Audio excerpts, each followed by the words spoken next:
Hello बच्चों, तो आज हम विज्ञान का अध्याय 3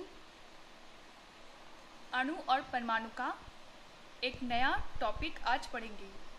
आज हम पढ़ेंगे डाल्टन के द्वारा दिए गए परमाणु सिद्धांत।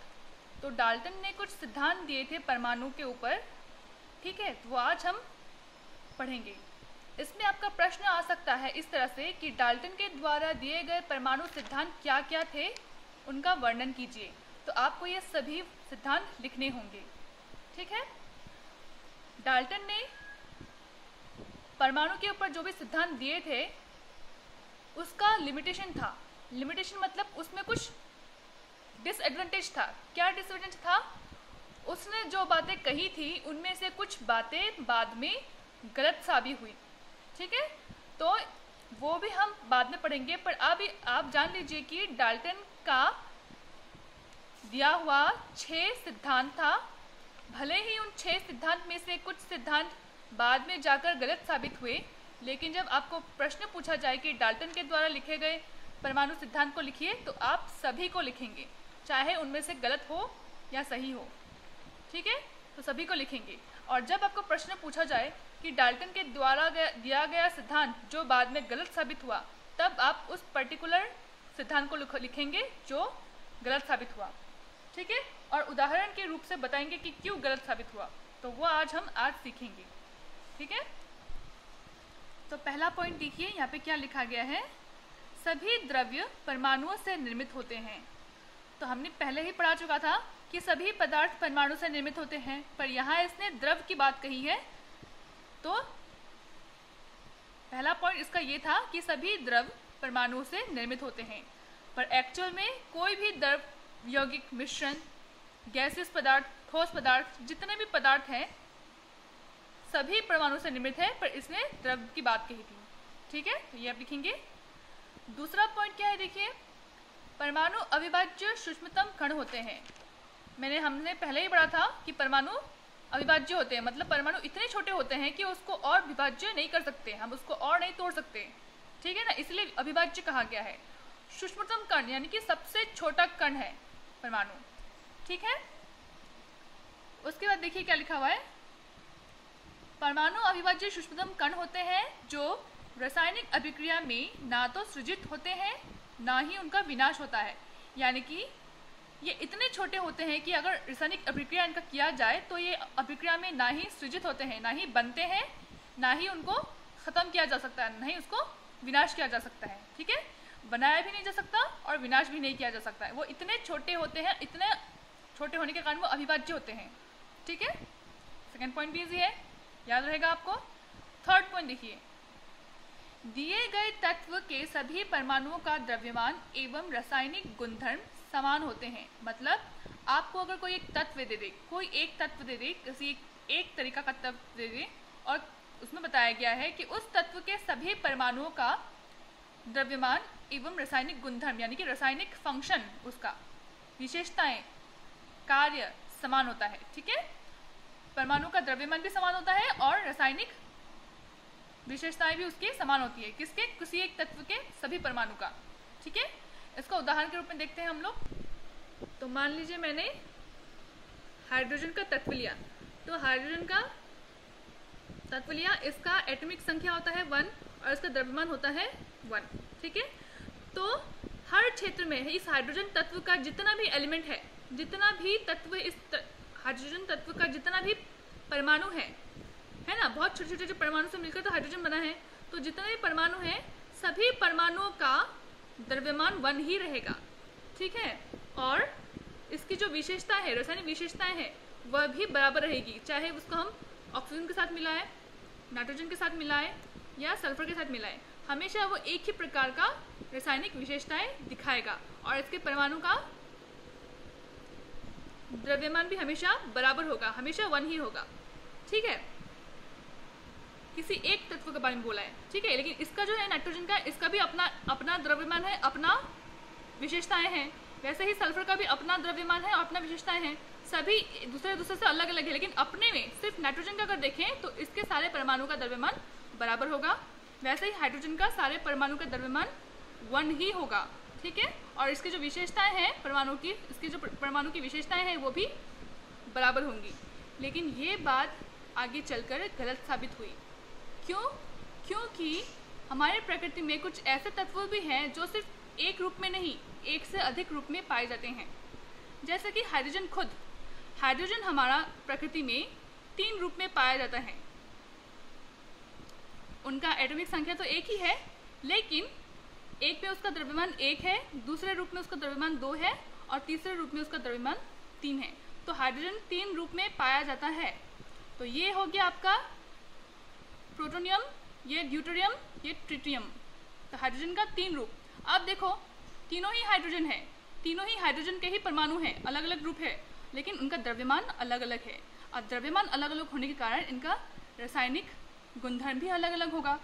तो हुई ना बात गलत डाल्टन की, है ना। तो आपको अगर बोला जाए कि डाल्टन का तीसरा वाला पॉइंट गलत कैसे साबित हुआ, उदाहरण के सहित समझाइए, तो आप बोलेंगे कि हाइड्रोजन एक तत्व है, एक ही प्रकार का तत्व है, लेकिन उसका 3 रूप पाया जाता है। H1 जिसका द्रव्यमान 1 है, H1 जिसका द्रव्यमान 2 है, H1 जिसका द्रव्यमान 3 है। तीनों ही हाइड्रोजन है और तीनों का ही द्रव्यमान अलग अलग है और गुणधर्म भी अलग अलग है। तो इससे हमें पता चलता है कि डाल्टन का तीसरा वाला सिद्धांत गलत है। ठीक है, समझ में आया क्यों गलत हो गया? क्योंकि कुछ तत्व ऐसे भी हैं जो एक से अधिक रूप में पाए जाते हैं और उनका द्रव्यमान भी अलग होता है और उनका रासायनिक गुणधर्म भी अलग होता है। ठीक है, अब चौथा नंबर, भिन्न भिन्न तत्व के परमाणुओं के द्रव्यमान एवं रासायनिक गुणधर्म अलग होते हैं। अगर हम अलग अलग तत्व ले, उसके परमाणु ले, तो उस अलग अलग तत्वों के अलग अलग परमाणु का द्रव्यमान और रासायनिक गुणधर्म अलग अलग होगा। चौथा नंबर में ये कहा गया है। तो इसको अगर एग्जाम्पल के थ्रू देखें तो यहाँ पे देखिए मैंने कार्बन लिया है। कार्बन का एटॉमिक नंबर होता है 6, नाइट्रोजन का एटॉमिक नंबर होता है 7। दोनों ही अलग अलग तत्व है, तो इसका द्रव्यमान 12 होता है और इसका द्रव्यमान 14 होता है। दोनों ही अलग अलग तत्व है, दोनों का द्रव्यमान भी अलग अलग है और दोनों का गुणधर्म भी अलग अलग होगा। ठीक है, बात उसने सही कही थी। लेकिन फिर से मैंने कहा जैसे कि कुछ तत्व ऐसे भी पाए जाते हैं जिनका रूप अलग अलग होता है ना, और द्रव्यमान भी अलग अलग होता है। वैसे ही आपका कार्बन जो है 2 रूप में पाया जाता है। कार्बन भी आपका 2 रूप में पाया जाता है। एक हो गया कार्बन 6 का 12 और दूसरा हो गया कार्बन 6 का द्रव्यमान 14। अब देखो एटॉमिक संख्या तो सही है, वही है, नंबर सेम है, लेकिन द्रव्यमान इसका देखो अलग अलग है। एक में 12 है, एक में 14 है। अब जो कार्बन 14 वाला द्रव्यमान है वो तो आपका नाइट्रोजन का 14 से मिल रहा है ना। तो इसमें दोनों एक तरह का गुणधर्म दिखाएंगे, तो ये आपका डाल्टन का चौथा वाला भी गलत साबित हुआ।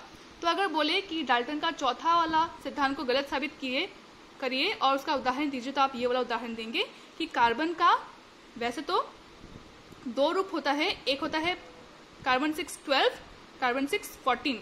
एक में 12 का द्रव्यमान होता है, एक में 14 का द्रव्यमान होता है। ठीक है, तो जो 12 वाला है वो तो अलग दिखाएगा, ठीक है, ये मान लेंगे। लेकिन जो 14 वाला है, नाइट्रोजन का भी 14 है, तो दोनों तो सेम तरीके से गुणधर्म दिखाएंगे और ऊपर से उनका द्रव्यमान भी सेम है। अलग अलग होने के बावजूद भी उनका द्रव्यमान सेम है, तो इसका मतलब उसका चौथा सिद्धांत भी गलत साबित हुआ आगे चलकर। ठीक है, समझ में आया? हमने तीसरे वाले सिद्धांत को और चौथे वाले सिद्धांत को किस तरह से गलत साबित किया, तो आपको उदाहरण लिखना पड़ेगा। ठीक है, अब हम 5वां वाला पढ़ते हैं। भिन्न भिन्न तत्वों के परमाणु परस्पर छोटी पूर्ण संख्या के अनुपात में संयोग कर यौगिक निर्मित करता है। हमें पता है कि अलग अलग तत्व मिलकर यौगिक बनाते हैं और अलग अलग तत्वों में अलग अलग परमाणु होते हैं। तो परमाणु की जो संख्या है वो हमेशा छोटी संख्या के अनुपात में संयोग करते हैं, मतलब रिएक्शन करते हैं। हमेशा वो छोटे नंबर्स पे रिएक्शन करते हैं।